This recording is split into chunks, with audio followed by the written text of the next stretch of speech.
Washington, January 14 by 2025, government experts say America's skies will swarm with 3 dash as many planes. So 3 should come with a plural word, 3 epoch, time, times, period. So we'll go with 3 times because we need plural with 3 as many planes and not just the kind of traffic line today.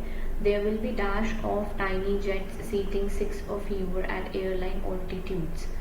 So what will happen in the future? They say there will be more planes, 3 times more planes, and there will be dash of tiny jets. Thousands, few of, many, more. More is second form of verb that will only come when we make a comparison with than.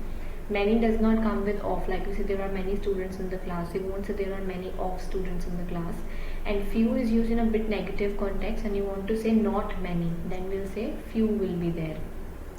But here they are saying that the number will increase, so we won't say not many, rather we'll say there will be thousands of tiny jets at airline altitudes competing for space with remotely operated drones that need help avoiding mid-air dash and with commercially operated rockets.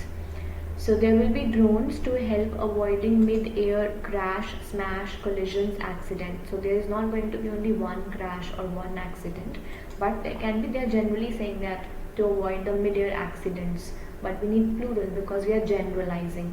So we'll say drones will be needed to avoid mid-air collisions and with commercially operated rockets carrying dash and tourists.